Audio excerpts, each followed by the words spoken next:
Reverend Sisters na ndị Reverend Fada chọrọ iji ụtụ amụ wee tụgbusifa na sị gbatakwa ọrụ fọsọ enyemaka nke bụ na ndị Reverend Fada na-agwafa n'ihu na fa bụ ndị Reverend Sister bụ nwunye fa ka fa bụ na ife ji wee weta fafa ji bụrụ Reverend Sister bụ ka fa bụ ndị Fada wee welụfa wee na-agbalị missionary journey welụfa wee na-adara one for the Lord ka fa bụ ndị Reverend Sister na-etiri ndị Reverend Fada mkpu ọtụ bịakwọnụ ka unu nụrụ nke nna anụ na Reverend Sister na-akọwakwọ na ọ bụ ọdịdị sọsọ ndị Reverend Fada chọrọ ịgbafa Sansuru-Gede chọọ ịgbafe egwu ọlakịrịpụtụ na ndị a na-eme donation n'ụlọ ụka na-eweta miliọnụ na fa chọkwara itesti otu Reverend Sister na fa chọkwara ịla Reverend Sister ka fa malụ ka otu Reverend Sister si atọ ka a malụ na kasha ma ọdụzikwa n'ọtụfa na fa na-agba mmiri ka fa amakwa eti mkpu ọtụ bịakwanụ ka nke ọrụ unu na-anata akala eze ọkwa ya bụ na eze na-eme ọfụma na-asịkwa na sọsọ ntị ma ya anụkwọ nke unu makwa na akụkọ ndị ụka achọkwa m onye ya bịa ebe a jee kọfusi akụkọ ịchọ ikwugheri ijee na peji ebe Reverend Sister derie iru ebe ahụ ịmara ife ịchọ ịkọ ya ịkọbịa ọbọkwa mụ ya bụ nnụta ka nke ọrụ unu ịbịa bịa ịfọrọ ya rie ọnụ malụkwanụ na-ezikwa m ozi m ji ezi ọgaranya na mma ezikwa mana asịkwa m ji ebute ọgaranya na ma ya egbukwa maka na nwata bunye nna ya enu ngwongwo na ngwongwo ayochisie ya ma imi ma anya ma ọnụ ma ebe niile o wee bụ na Reverend Sister unu na-afụ ebe a bụ onye nyere afịa wee dịka Reverend Sister Kingston Anastasia nọ na-arụ na University nke dị na Abuja na ọnya nwa bụ onye pụtara n'ihu akwụkwọ wee dee ife anụnwa wee sị ka okwukwa na-ebu n'obi ya na ife nke anụ wee rigokwa anụ ya nri n'ahụ na ọ chọọkwa n'imechi ọnụ maka na o mechie ọnụ ya na nya bụ ife ka ya ada agakwanụ na ọ ma akwọ na ndị bụkwanụ ndị nke bụ ndị isi ụka na fa na-afụkwanụ nya bụ ife na ya chọrọ iji ohere anụnwa wee kwuo nya bụ ife ka ndị isi ụka fụkwana ife fa bụ ndị Reverend Sister na-agabiga n'aka ndị Fada na aka ndị nwere ego ndị big man ndị ọgaranya ngadanga na-abịa eme donation n'ụlọ ụka ka fafa ifefa na-agabiga n'aka fao na-enwe akwụkwọ mgbe eji wee chifa bụ ndị Sister echichi ka fa bụrụ nwunye ndị Fada na ụfọdụ ndị Reverend Fada na-abụ fapụta fafụ ndị Reverend Sister fa na-akpọfa nwunye fa na fabia ka fa mee nsori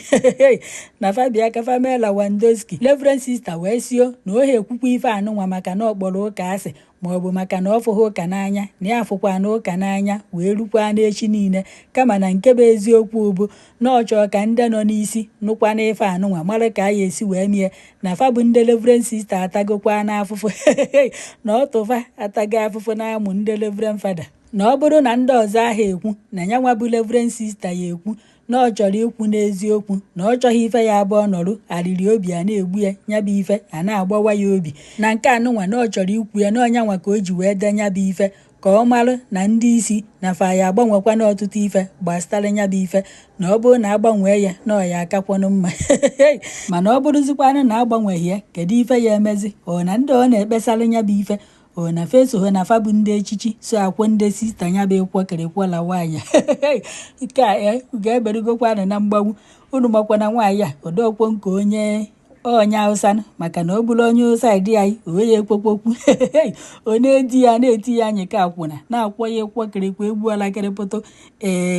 so na ndị Reverend Fada na-eti ndị Reverend Sister anyị ka akwụna ọ ka nya bụ ife ti wee mee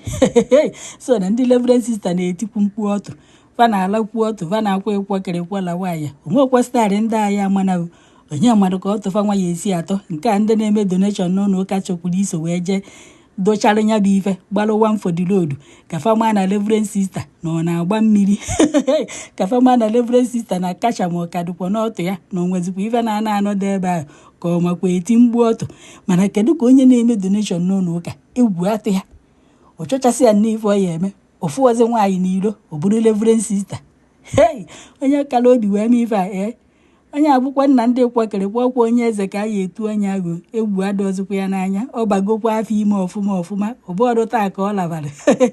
ọ na-eme inu na ndị Reverend Sister bụ nni edebere ndị na-abịa ụka na ndị Reverend Fada mgbe gụrụ onye oje rie mgbe gụrụ onye oje dụrụ ka ndụrụ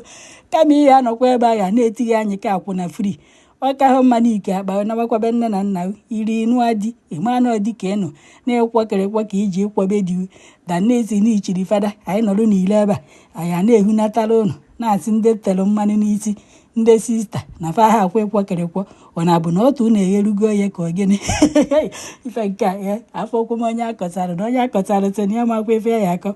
ọ na-abụ na ndị a na ebe anyị egherugo ya ka a na-akọwara anyị ka ọ na fa abụọzi nwa bebi virgin a na-ekwu na ndị Reverend Sister bụ nwa bebi virgin. Ịkwọkarịkwa ka unu jere ebe ahụ ịkwọ, unu jere ịkwọtu unu ụka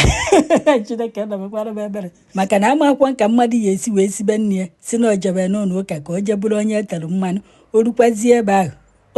onye bikwazi n'ụlọ awantela aka ya mma, onye hukọpụ aka ya mma, onye nkwụgharị nke ọba aka ya mma, na ndị nke ahụ kwọduo enyefe ego, na ndị nke a ya dị enyefe ego aya jụ ego gịnị ka ị na-ana, ị na-ego Brazilian hair ka ị na-ego Turkey wear ka ị na-ego akpa okwu ohi yiri ha kwa atụzi anụ a iyi ịchọ klọt nyarụ tụchie isi ị na-akpa isi onwekwe na ife mmadụ anyị anụna o wee bụrụ na ka Reverend Sister dechara ife a na otu nwoke eje na kọmentị wee sị ya gịnị na ya kedu ife ọ chere ọ nakata ewelu ji debe n'ọnụ ụlọ oke isi okenye ata na ji maọbụ isi oke gafewe ya pretend ya asị ivu na agụụ aha agụ ya mana agụụ na-agụ ya na ọ na-ịmahụ na ebe nwoke na nwaanyị nọ na-afụ onwefe oge ọbụla ndị abụghị ofu nne na ofu nna jifa na fa nọkata na fa ya dị enwe mmasị ịkwọkịrịkwọ iso ife nsori ịgbala wandoski ịgbasa nsurugede na ya kedu ife ọ chere ebe ụfọdụ nọkwa na kọmentị na-asị na Reverend Sister kwuru ife a na ọkala obi ya na ọmụ ife ọbịa n'ụlọ ụka ime na ọ kpasiri ya ike n'ala na ọmachi ọ na-efe na ụfọdụ na-agabiga ụdị ife a mana fa ya apụta kwuo na ntụ onye a si wee kwuo ọchịchị obi ya na anya bụ ife amaka na-enwegori ndị nke a na-afụ fa ebudo afọ ime akpọpụfa obodo oyibo ejefa mụọ nwa apụtazi na-enwere orphanage home ebe ndị sista na-ekunye nwa na onye mmadụ nọ nke ndị fada na nke ndị sista nwa mụrụ ka a na-ekunye ndị mmadụ ebe ofu onye nọ wee na-asị na ịkwọkịrịkwa afa na-akwụ oge ọbụla ọ na-abụ na aha adị ime na ụfọdụ n'ime fa ya detekwa afọ ime ụfọdụ nọkwana na kọmentị wee na-asị na ife anụnwa Reverend Sister kwuru na ya bụ ife atụ ọkwanụfa n'anya na fa amakwanụ na ụdị ife anụnwa nwere ike ime na ebe edebere nwa agbọghọbịa na nwa okorobịa tozugoro etozu esifa na fa esori n'ife nsori ebe ofu onye nọ wee sị na afa etogokwa na okoro na agbọwa na ndị fada na-emefanya n'ike na ọ bụrụ na fada gwa gị oruoru gị ịchọ inye ịbọgherie ụkwọrọ ịkwọkịrịkwọ gbalụsa nsurugede ọ bụkwa na ịchọghị inye ịbọchie ike na fada ya magburukwana n'ike tụọ n'ala na enwekwana ife dị njọ dị ebe ahụ ebe ụfọdụ na-asị na edichọ na onye a bụ Reverend Sister n'eziokwu ka onye yi uwe ọcha ka o wee kọtịa ndị Reverend Fada na ndị Reverend Sister si na na-akwọfe ịkwọkịrịkwọ ndị Reverend Fada nọ na ndị Katọlik ka ọ doziri ije mee nyocha na nyocha ma na Reverend Sister ka ọ nọghị Reverend Sister na ama akwọ m na ife ọkọkwọrụ nka nkọrọ ụnụ ebe ụfọdụ nọ na kọmentị wee na-asị ọ na-abụ ebe fada lalụ nwunye mmadụ ọ bụzie Reverend Sister ejighọ dịka ọ ya ala na ebe nke ahụ na-eyi alakwa otu nwaanyị ajedu atụ ụjọ di ya ya etinye inyi wee kunyite wee sịnụ ka njụa ndị followers moo ndị nwere ego unu ejego ka ọnụ unu ejebeghị ọ bụ na unu ejego ka unu gwa anyị na kacha ma ọ dị ya ka ọ na ọha kacha na-adụghọkwana ya ndị nke bụkwana ndị Reverend Fada ụfọdụ nọ na kọmentị wee na-asị ọka hụ mma na-agbanwụrụ fa amụfa ka fa zuo ike ebe fa chigoro Reverend Fada ebe onye nke a nọ na kọmentị wee na-asị ka a na-akọ ndị Reverend Fada na-apịa amụ n'aja na-ebugharị amụ n'aka achọ Reverend Sister na-akọkwa maka ndị sista bụ ụmụ nwaanyị kukumba ụmụ nwaanyị amụlọba na-enwekwalụfa n'ime ndị Reverend Sister ndị nke ji kukumba na-agụwusi onwefa ọ na ọka hụ mma na Reverend Fada nyerefa aka wee na-agụ nya bụ ife na fa ji amụlọba na kukumba wee na-agụ ndị mmadụ akọgbukwana na ndị mmadụ na kọmentị ekenekwa m unu ka o boo na ntị debere